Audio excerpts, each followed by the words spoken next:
इस वक्त की बड़ी खबर आपको बतलाने जा रहे हैं। पलटू कुमार यानी कि नीतीश कुमार ने एक बार फिर से पलटी मारा है और भाजपा के साथ गठबंधन करके अब पुनः एक बार 9वीं बार मुख्यमंत्री बनने का दावा पेश किया है।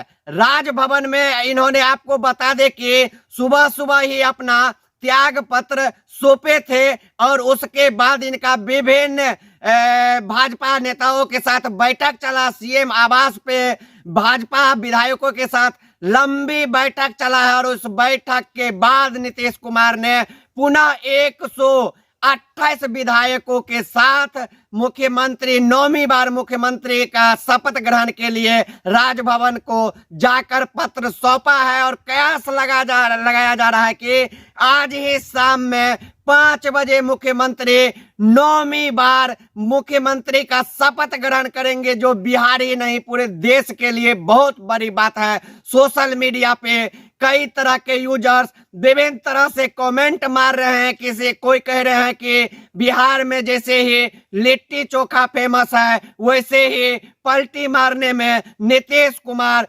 काफी फेमस है। और आपको बतला दे कि नीतीश कुमार के इस्तीफा के साथ ही तेजस्वी यादव ने अपना जो सरकारी वाहन था वो भी वापस कर दिया है और नीतीश कुमार ने इस्तीफा देने के बाद मीडिया को संबोधित करते हुए कहा कि कार्य नहीं हो रहा था, कार्य करने में काफी कठिनाई हो रहा था, क्रेडिट का दौर चल रहा था, सिर्फ क्रेडिट लेने पे ही लगे हुए थे तेजस्वी यादव, जिसके कारण वहां पे सरकार चलाना बहुत ही मुश्किल हो रहा था, जिसके चलते हमने त्याग पत्र दिया है और पुनः भाजपा के साथ गठबंधन करके। आपको बता दें कि सबसे बड़ी खबर अभी का ये है कि भाजपा ने दो डिप्टी सीएम को डिप्टी सीएम बनाने की बात रखा है नीतीश कुमार के पास। और सूत्रों के हवाले से पता चला है कि विजय सिन्हा और